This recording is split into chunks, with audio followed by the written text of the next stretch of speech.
Hey crew, it's Ben and I am back with some more ancient lore. Today we are diving back into the works of Lady Gregory. This is Gods and Fighting Men. We are reading aloud and discussing as we go along the various points that are brought to light by the text. It's not the format for everyone, but some people seem to find enjoyment in it, so you are more than welcome to tag along as we continue our exploration.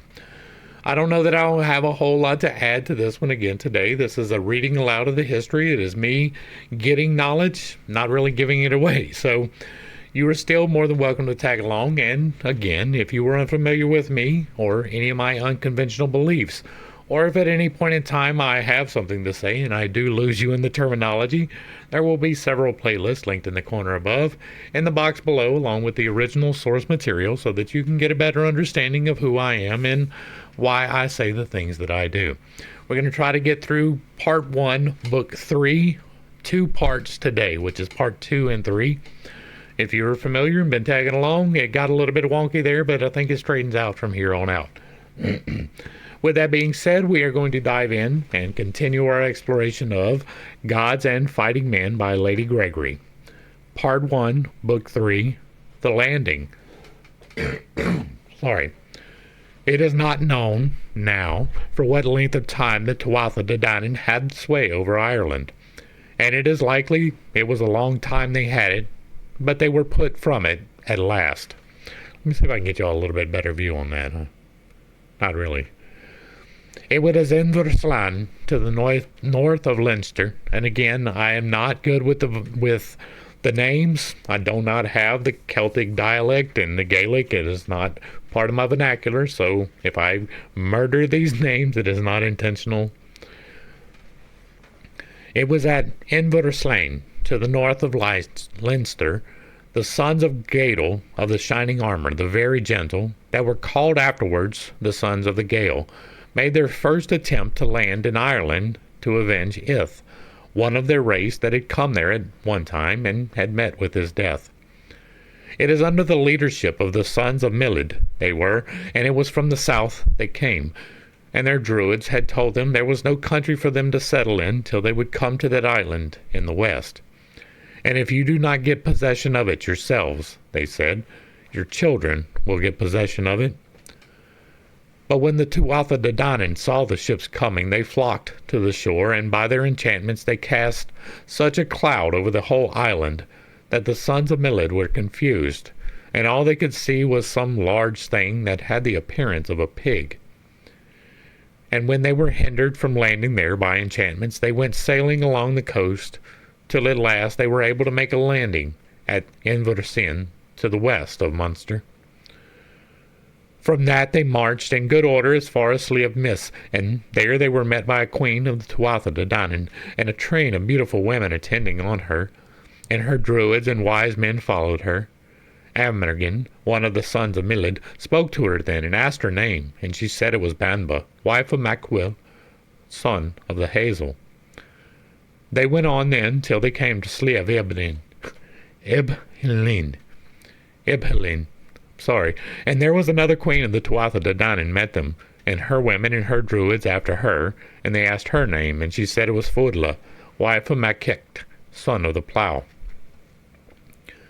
They went on then till they came to the hill of Usnik, and there they saw another woman coming towards them, and there was wonder on them while they were looking at her, for in the one moment she would be a wide-eyed, most beautiful queen, and in another which she would be a sharp-beaked, grey-white crow. And she came on to where Aramon, one of the sons of Milid, was, and sat down before him, and he asked her who she was, and she said, I am Eru, wife of Macgrin, son of the sun. And the names of those 3 queens were often given to Ireland in the after time.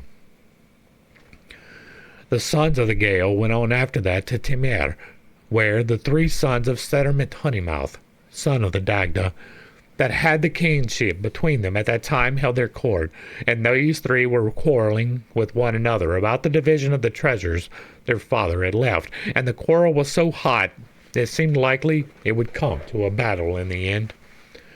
And the sons of the Gael wondered to see them quarreling about such things, and they having so fruitful an island. where the air was so wholesome and the sun not too strong, or the cold too bitter, and where there was such a plenty of honey and acorns and of milk and of fish and of corn, and room enough for them all. Great grandeur they were living in, and their druids about them at the palace of Temer, and Amergin went to them, and it is what he has said, that they must give up the kingship there and then, or they must leave it to the chance of a battle.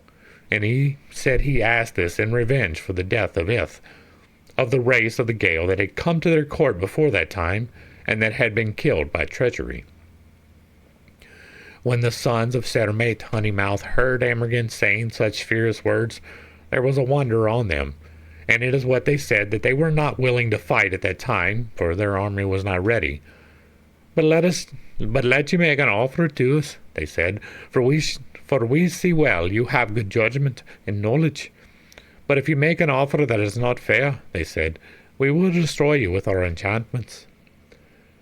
At that, Amergin bade the men who were with him to go back to Inversin, and to hurry again with their ships with the rest of the sons of the Gael, and to go out the length of 9 waves from the shore. And when he made this offer to the Tuatha De Dannon, that if they could hinder his men from landing on their island, he and all his ships would go back again to their own country, and would never make any attempt to come again. But that if the sons of the Gael could land on the coast in spite of them, then the Tuatha De Dannon should give up the kingship and be under their sway. The Tuatha De Dannon were well pleased with that offer, for they thought that by the powers of their enchantments over the wind and the seas, and by their arts, they would be well able to keep them from ever setting foot in the country again. So the sons of the Gael did as Amergin bade them, and they went back into their ship, and drew up their anchors, and moved out to the length of 9 waves from the shore. And as soon as the men of day saw that they had left the land, they took to their enchantments and spells, and they raised a great wind that scattered the ships of the Gael, and drove them from one another. But Amergin knew it was not a natural storm was in it, and Aranan, son of Milid, knew that as well, and he went up in the mast of his ship to look about him. But a great blast of wind came against him, and he fell back into the ship and died on the moment. And there was great confusion on the Gael, for the ships were tossed to and fro, and had like to be lost. And the ship that Don, son of Millet, was in command of, was parted from the others by the dint of the storm, and was broken in pieces. And he himself and all that with him were drowned, 24 men and women in all.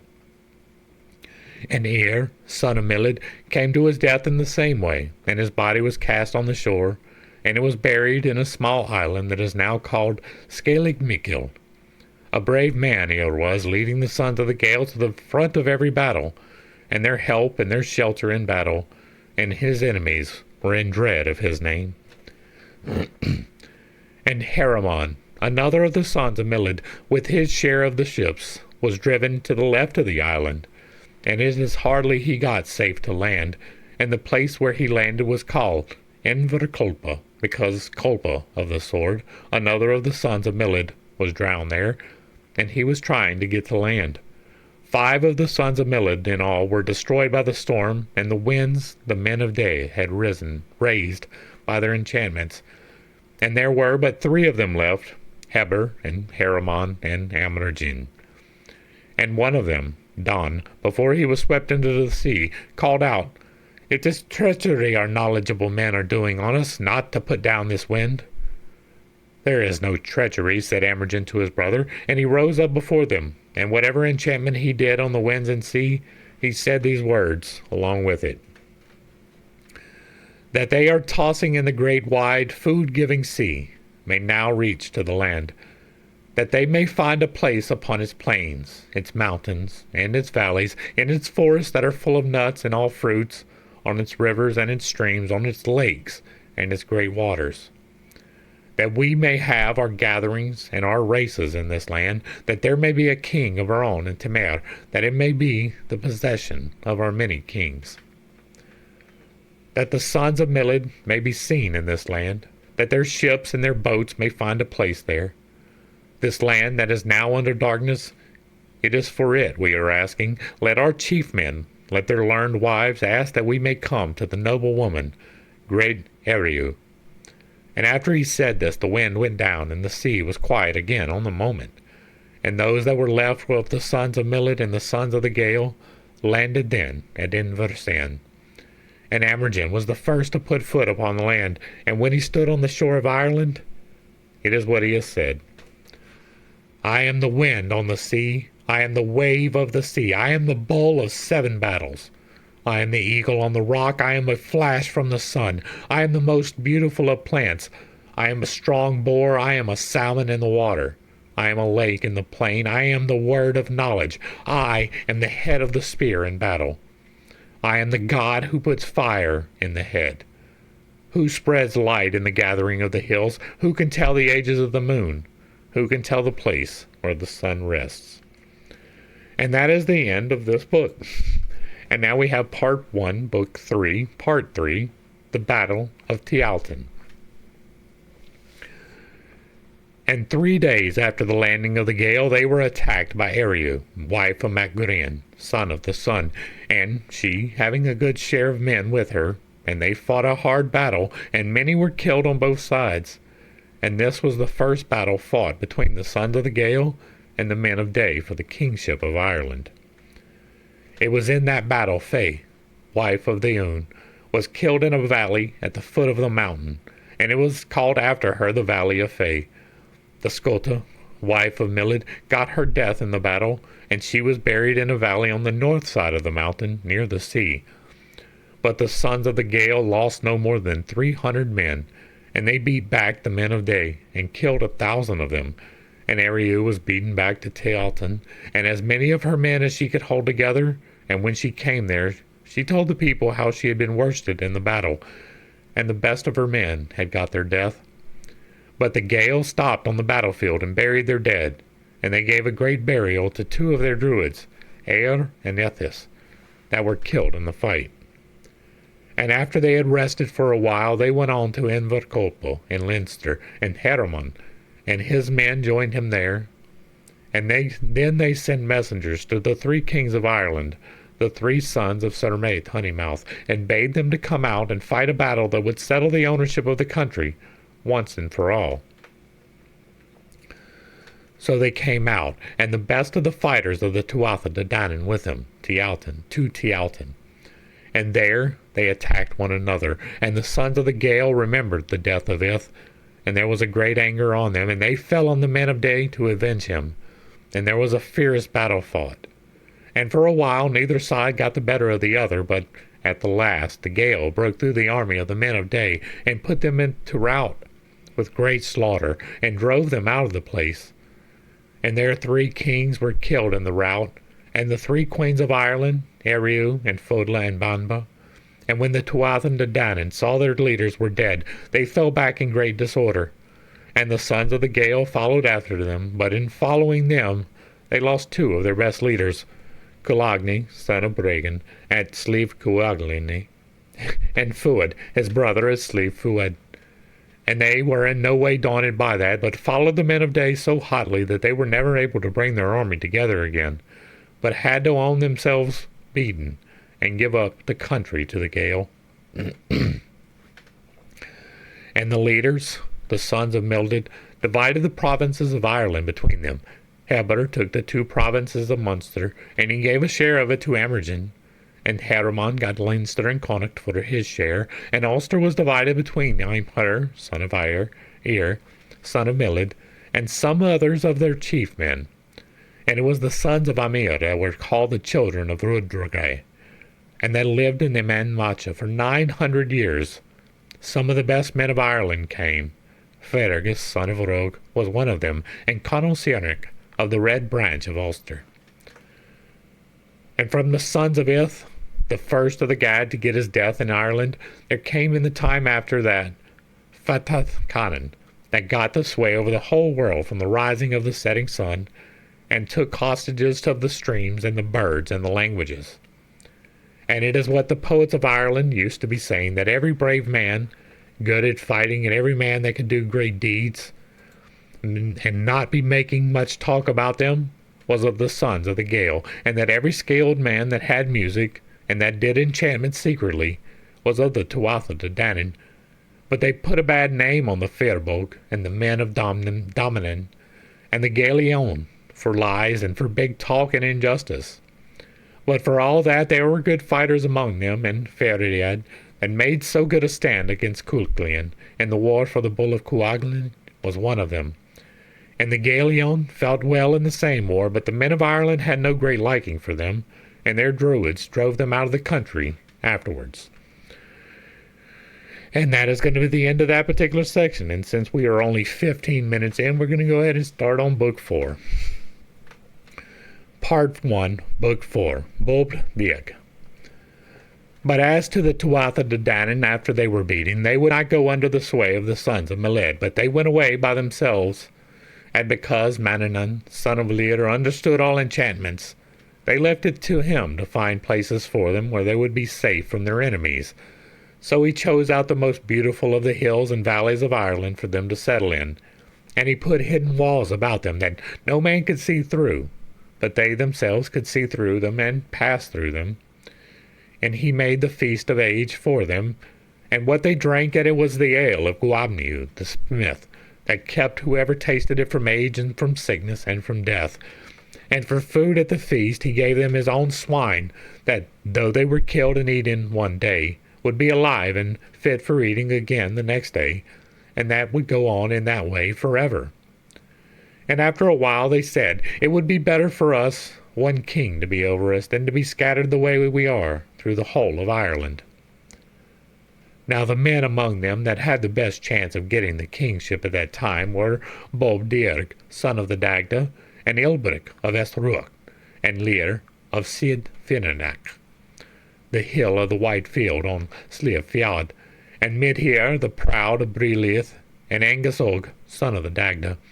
But he did not covet the kingship at all, but would be sooner left as he was. Then all of the chief men but those 5 went into council together, and it is what they agreed, to give the kingship to Bob Dieg, for the sake of his father and for his own sake, and because he was the eldest among the children of the Dagda.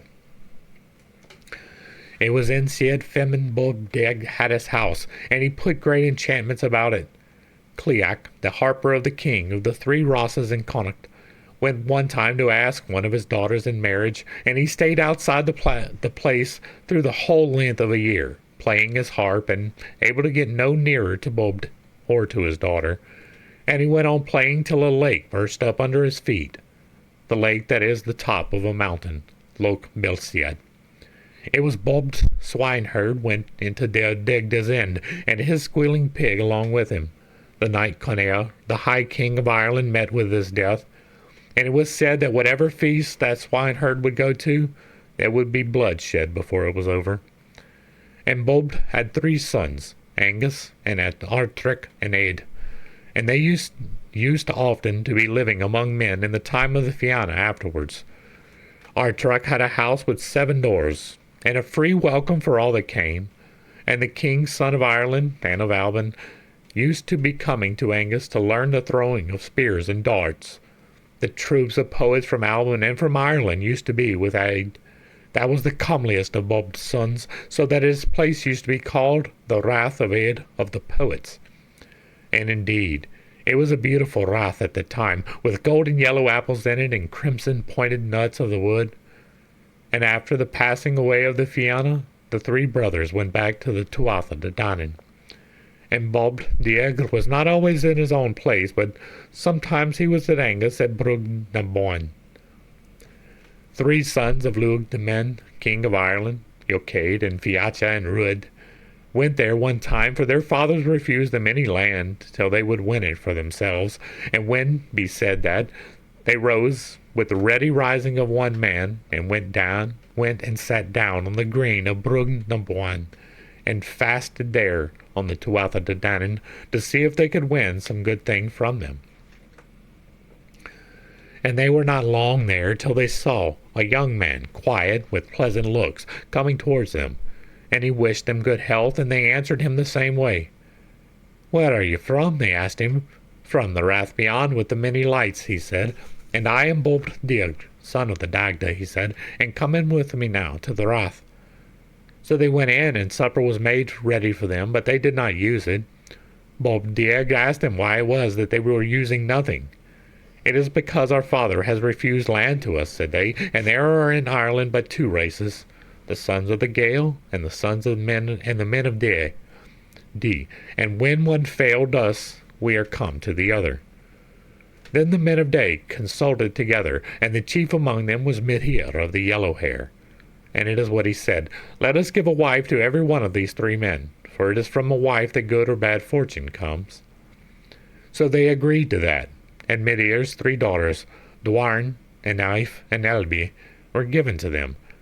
Then Mithier asked Bob to say what marriage portion should be given to them. "I will tell you that," said Bob.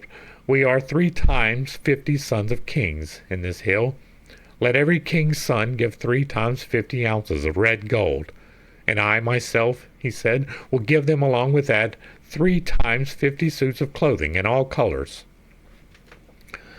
"I will give them a gift," said a young man of the Tuatha De Dannon, "from Racklane in the sea. A horn I will give them, and a vat. And there is nothing wanting but to fill the vat with pure water, and it will turn into mead, fit to drink, and strong enough to make drunken. And into the horn," he said, "you have but to put salt water from the sea, and it will turn into wine on the moment." "A gift from them to me," said Lear of Seed Fionach, 3 times 50 swords, and 3 times 50 well-riveted long spears." "A gift from me," said Angasog, son of the Dagda, "a rath, and a good town with high walls, and with bright sunny houses, and with wide houses, and in whatever place it will please them, between Rath Chaboch and Timer." "A gift from me," said Ein, daughter of Modharn, "a woman cook that I have, and there is Giasa on her not to refuse food to any, and according as she serves it out, her store fills up of itself again." "Another gift to them from me," said Bobdir, "a good musician that I have, Fairtwin, son of Trogain. And although there were women in the sharpest pains of childbirth, and men wounded early in the day, in a place where there were saws going through wood, they would sleep at the sweetness of the music he makes. And whatever house he may be in, the people of the whole country round will hear him."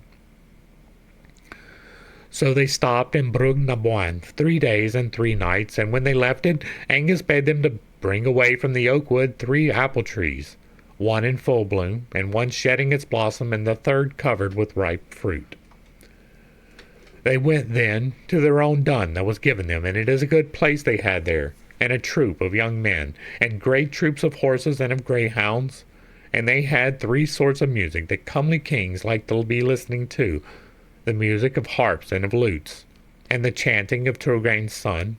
And there were 3 great sounds, the tramping on the green, and the uproar of racing, and the lowing of cattle. And 3 other sounds, the grunting of good pigs with fat thick on them, and the voices of the crowd on the green lawn, and the noise of men drinking inside the house. And as to Acade, it was said of him that he never took a step backwards in flight, and his house was never without music or drinking of ale. And it was said of Fiacha that there was no man of his time braver than himself, and that he never said a word too much. And as to Rud, he never refused anyone, and never asked anything at all of any man. And when their lifetime was over, they went back to the Tuatha De Dannon, for they belonged to them through their wives, and there they have stopped ever since. And Bobdir had a daughter, Scathnium, the flower of brightness, that gave her love to Caolite in the time of the Fianna, and they were forced apart from one another, and they never met again till the time Caolite was old and withered, and one of the last that was left of the Fianna. And she came to him out of the cave of Cruachan, and asked him for the bride price he had promised her, and that she was never able to come and ask for till then. And Caolite went to a cairn that was near, and that was full up of gold. That was wages earned by Conan Maol and hidden there, and he gave the gold to Bobdir's daughter. And the people that were there wondered to see the girl so young and comely, and Caolite so grey and bent and withered. There is no wonder in that, said Caolite, for I am of the sons of Milid, that wither and fade away. But she is of the Tuatha De Dannon, that never change and that never die. And we definitely have time for another one, so let's get into Book 1, Part 4, The Dagda. And it was at Brún na Bwan, the Dagda, the red man of all knowledge, had his house, and the most noticeable things in it were the hall of the Morrigu, and the bed of the Dagda, and the birthplace of Cement Honeymouth, and the prison of the Grey of Macha that was Cuchulain's horse afterwards. And there was a little hill by the house that was called the Comb and the Casket of the Dagda's wife, and another that was called the Hill of Dabilla. That was the little round hound belonging to Boan, and the valley of the Mata was there, and the sea turtle that could suck down a man in armor. And it is likely the Dagda put up his cooking oven there, that Drum, son of Lucer, made for him at Timir. And it is the way it was. The ankle and wheel were of wood, and the body was iron. And there were twice 9 wheels on its axle, that it might turn the faster.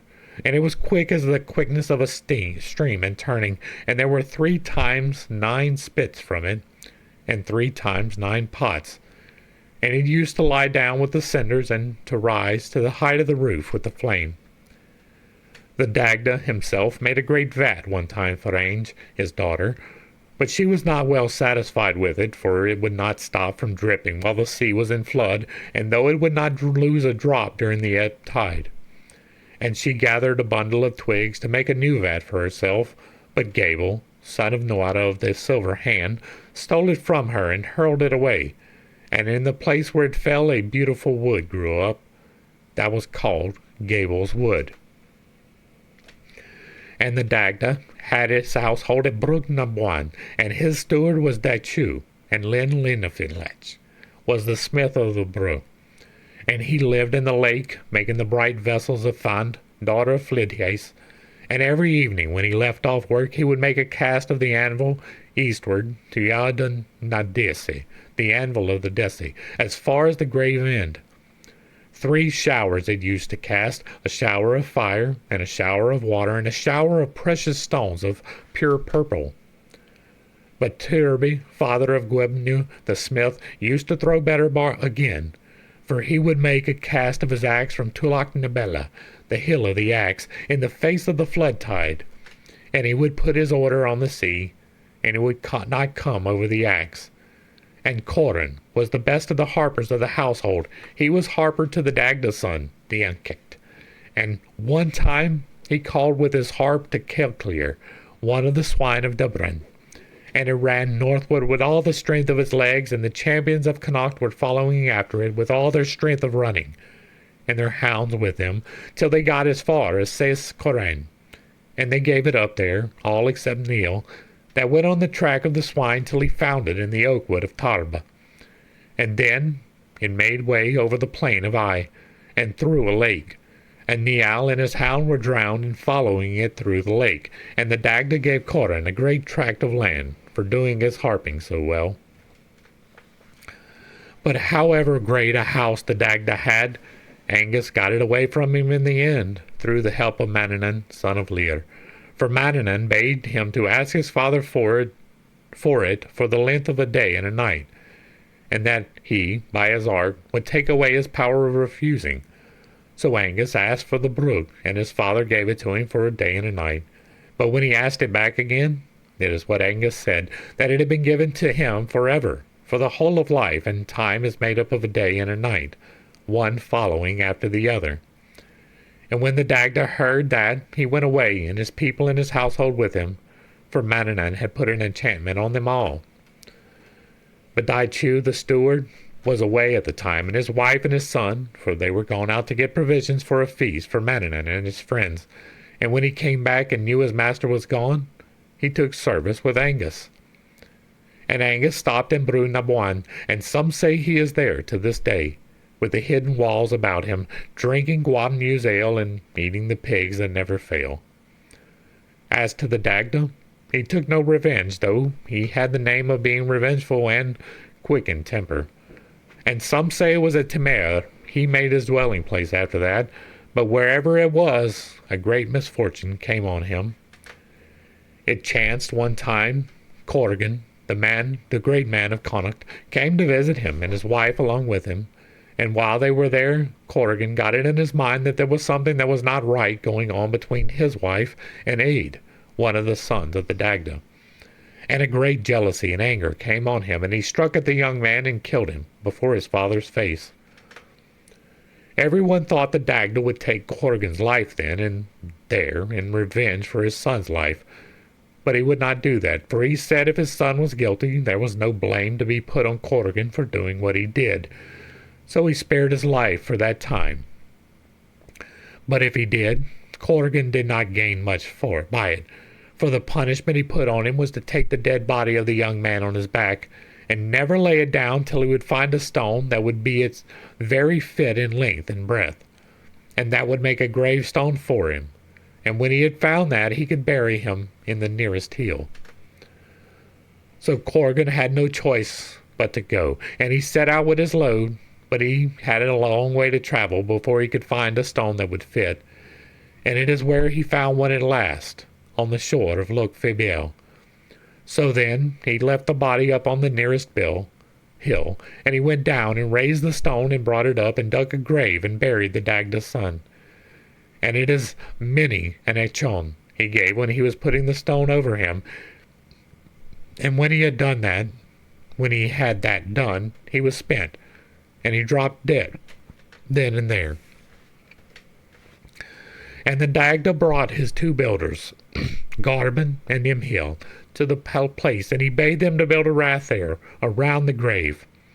And it was Garban cut the stones and shaped them, and Imhiel set them all around the house till the work was finished. And then he closed the top of the house with a slab, and the place was called the Hill of Eliac, that is, the Hill of Cigs and of a Stone, for it was tears of blood the Dagda shed on account of the death of his son. And we got time for more, so let's keep rolling. Part 1, Book 4, Angus Og. And as to Angus Og, son of the Dagda, sometimes he would come from Brug na Buan, and let himself be seen upon the earth. And it was a long time after the coming of the Gael that he was seen by Cormac, king of Temer, and this is the account he gave of him. He was reading by himself one day in his hall of judgment, for he used to be often reading the laws and thinking about how he could best carry them out. And on a sudden he saw a stranger, a very comely young man, at the end of the hall, and he knew on the moment it was Angus Og, for he had often heard his people talking of him, but he himself used to be saying he did not believe there was any such person at all. And when his people came back to the hall, he told them how he had seen Angus himself and had talked with him. And Angus had told him his name and had foretold what would happen to him in the future. And he was a beautiful young man, he said, with high looks, and his appearance was more beautiful than all beauty, and there were ornaments of gold on his dress. In his hand he held a silver harp with strings of red gold, and the sound of its strings was sweeter than all music under the sky. And over the harp were two birds that seemed to be playing on it. He sat beside me pleasantly and played his sweet music to me, and in the end he foretold things that put drunkenness on my wits. The birds, now, that it used to be with Angus were 4 of his kisses that turned into birds, and that used to be coming about the young men of Ireland and crying after them, "Come, come," 2 of them would say, and I go, the other 2 would say, and it was hard to get free of them. But as to Angus, even when he was in his young youth, he used to be called the Frightener, or the Disturber, for the plow teams of the world and every sort of cattle that is used by men would make way in terror before him. And one time he appeared in the shape of a landholder to 2 men, Rib and Eoko, that were looking for a place to settle in. The first place they chose was near Brega on the plain that was belonging to Angus. And it was then he came to them, leading his horse in his hand, and told them they should not stop there. And they said they could not carry away their goods without horses. Then he gave them his horse, and bade them to put all they had a mind to on that horse, and he would carry it, and so he did. But in the next place they chose was Magdfiend, a fine plain, that was the playing ground of Angus and of Midir.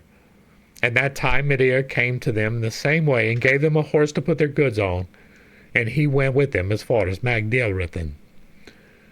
And there were many men, and there were many women loved Angus, and there was one, Ingi, daughter of Eclamer, loved him though she had not seen him, and she went one time looking for him to the gathering of games between Clatec and Cid in Broga, and the bright troops of the Cid used to come to that gathering every Samhain evening, bringing a moderate share of food with them, that is, a nut. And the sons of Derek came from the north, out of the Cid Firndebruck, and they went round about the young men and women without their knowledge, and they brought away Eclamer's daughter. There were great lamentations made them, and the place the name God was Naguba, the nut lamentation, and from the crying there was at that gathering. And Derbrin, Eochaid Fedlic's daughter, was another that was loved by Angus, and she had 6 fosterlings, 3 boys and 3 girls. But the mother of the boys, Deibgar the rough, put a spell on them she made from the gathering of the nuts of Caelocud, that turned them into swine. And Angus gave them into the care of Wichet, the hospitaller of Leinster, and they stopped a year with him. But at the end of that time there came a longing on Wichet's wife to eat a bit of the flesh of one of them. So she gathered 100 armed men and 100 hounds to take them. But the pigs made away and went to Brug na Bwan, to Angus, and he bade them welcome, and they asked him to give them his help. But he said he could not do that until they had shaken the tree of Tarbga, and eaten the salmon of the Iver Umail. So they went to Glascarn, and stopped a year in hiding with Derbrin, and then they shook the tree of Tarbga, and they went on towards Invermail. But Maeve gathered the men of Connacht to hunt them, and they all fell but one, and their heads were put in a mound, and it got the name of Dumaselga, the mound of the hunting. And it was in the time of Maeve of Cruachan that Angus set his love on Caer Omrith, on the province of Connacht, and brought her away to Brug na Bwan. And we will do one more. We're going to go ahead and do the Morrigu, and then we will call it a wrap. So, Part 1, Book 4, the Morrigu. As to the Morrigu, the great queen, the crow of battle, where she lived after the coming of the Gael is not known, but before that it was in Timair she lived. And she had a great cooking spit there that held 3 sorts of food on it at the one time, a piece of raw meat, and a piece of dressed meat, and a piece of butter. And the raw was dressed, and the dressed was not burned, and the butter did not melt, and the 3 together on the spit. 9 men that were outlaws went to her one time and asked for a spit to be made for themselves, and they brought it away with them, and it had 9 ribs in it. And every one of the outlaws would carry a rib in his hand wherever he would go, till they would all meet together at the close of the day. And if they wanted the spit to be high, it could be raised to a man's height, and at another time it would be not more than the height of a fist over the fire, without breaking and without lessening. And Michi, the son the Morrigu had, was killed by Magkecht on Mag Michi, that till that time had been called Mag Fertig. 3 hearts he had, and it is the way they were. They had the shapes of 3 serpents through them. And if Michi had not met with his death, those serpents in him would have grown, and what they left alive in Ireland would have wasted away. And Magkecht burned the 3 hearts on Magluthad, the plain of ashes, and he threw the ashes into the stream, and the rushing water of the stream stopped and boiled up, and every creature in it died. And the Morrigu used to be meddling in Ireland in Cuchulain's time, stirring up wars and quarrels. And it was she came and raised up Cuchulain one time when he was but a lad, and was near giving in to some enchantment that was used against him. "There is not the making of a hero in you," she said to him, "and you lying there under the feet of shadows." And with that Cuchulain rose up and struck off the head of a shadow that was standing over him with his hurling stick. And at the time Concobar was sending out Finched to rouse up the men of Ulster at the time of the war for the bull of Cuefning. He bade him to go to that terrible fury, the Morrigu, to get help for Cuchulain. And she had a dispute with Cuchulain. One time he met her, and she, bringing away a cow from the hill of Cruachan, And another time she helped Tyachinam, the druid of the household of Conall Mór, to bring away a bull his wife had set her mind on. And indeed, she was much given to meddling with cattle, and one time she brought away a cow from Oders that was of the household of the cow chief of Connacht, and that was going after her husband with cattle, and the Morrigu brought the cow away with her to the cave of Cruachan, and the hill of the Seed. And Odrus followed her there till she fell asleep on her oak wood of Falga, and the Morrigu awoke her, and sang spells over her, and made her a pool of water, that went to the river that flows to the west of Slip Buan. And in the battle of Magrath, she fluttered over Congal Clain in the shape of a bird, till he did not know friend from foe. And after that again, at the battle of Clonpart, she was flying over the bead of Murkach, the son of Brian, for she had many shapes, and it was in the shape of a crow she would sometimes fight her battles. And if it was not the Morrigu, it was Babd, that showed herself in the battle of Dunbog, where the men of Ireland were fighting under Aed, son of Neil, and Brigitte was seen in the same battle on the side of the men of Leinster. And that is where we're going to go ahead and wrap this one up. Those all went a little bit faster than I thought. I really thought we would be doing 2 each, but apparently these are going to be short, so we will be burning through them fairly quickly, and that is fine. Hopefully I brought a little bit of enlightenment and not too much confusion to some somewhat difficult topics. Again, I don't know enough to extrapolate upon them. There is some interesting stuff in here, though, right? Like a heart made out of snakes. 3 hearts made out of snakes. That's interesting. Especially since Ireland doesn't have snakes, and that is attributed to someone who came much later in time. We will be getting into Cuchulainn later. I believe that is going to be part of the book, part 3, right? These are the older stories of Ireland, and that's really the meat that I wanted to dig into, but I don't have a whole lot to extrapolate upon. I'm absorbing this information, I'm assimilating it, and I will be using it, but it's interesting to get the feel of the land, to say the least. If you like what I'm doing over here, let me know down below. Give me a like, share, and a sub. Throw me a comment if you agree or disagree. If it remains respectful, it gets to remain up. And if there is another work that you would like to see me work through in the same way that we are doing here, leave that in the comments as well. If you really like what I'm doing over here, hit me with that super thanks. To the crew, thanks for hanging out. I appreciate every single minute that you were here with me, and I am praying for you every single day. Until next time, I love you. God loves you. You are perfect, whole, and complete just the way that you are. And this has been Pitt's Take. Peace.